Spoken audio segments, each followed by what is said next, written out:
Bugun bitta mavzuni ko'tarib o'tishmoqchiman. Yaqindagina bitta operatsiya o'tkazdik. Mana sherigimiz bilan, Muqaddis bilan. Bemorda juda ham ayanchli holatda ko'kraklari ko'rishingiz mumkin, rasmda joylab qo'yamiz. Bu holatga kelguncha bemor qanaqa o'zini his qilgan, qanaqa og'riqlarni o'tkazgan, u narsani yetkazib berish juda ham qiyin. O'zingizlar ko'rishingiz mumkin va baho berishingiz mumkin rasmni holatdan ko'rib. Shunaqa darajada hozirgi kunda sog'liqqa e'tiborsiz bo'lib, shunchalik darajada vaqtida ko'rikka bormaslik natijasida bemorlarni davolashdan keyingi natijalarimizni sifati juda ham past bo'lib ketadi. Sut bezi raki degani, sut bezi raki bo'ldi degani bo'ldi, bu rak bo'ldi, o'lim bo'ldi degani emas. Agar vaqtida aniqlansa, 4 ta darajasi bor.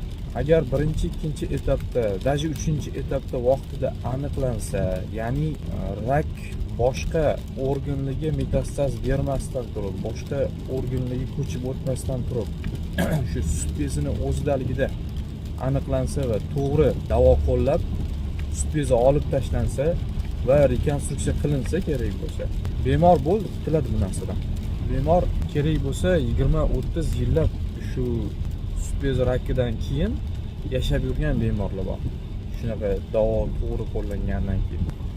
Shuning uchun sog'lig'ingizga bee'tibor bo'lmanglar. Bu ushbu bemorimizda ko'rishingiz mumkin, o'ng sut bezi juda ham ayanchli holatda, ko'krakda sog'lom to'qima qolmagan.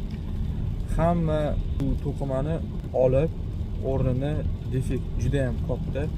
Shu defektni o'rnini qorindan olingan loskut yordamida qayta tikladik. Bu hozirgi kunda murakkab operatsiya turlaridan bittasi hisoblanadi.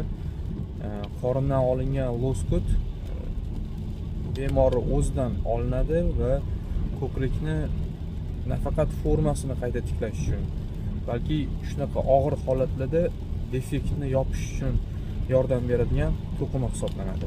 Effekti juda ham yaxshi va bemor bundan ikkita natija ola oladi. Bittasi qorindagi ortiqcha teri va yog' to'qimadan xalos bo'ladi. Ikkinchisi bo'lsa ko'krak formasi qayta tiklanadi. Sog'lig'ingizga bee'tibor bo'lmanglar, kuzatib boringlar. Kuninglar yaxshi o'tsin.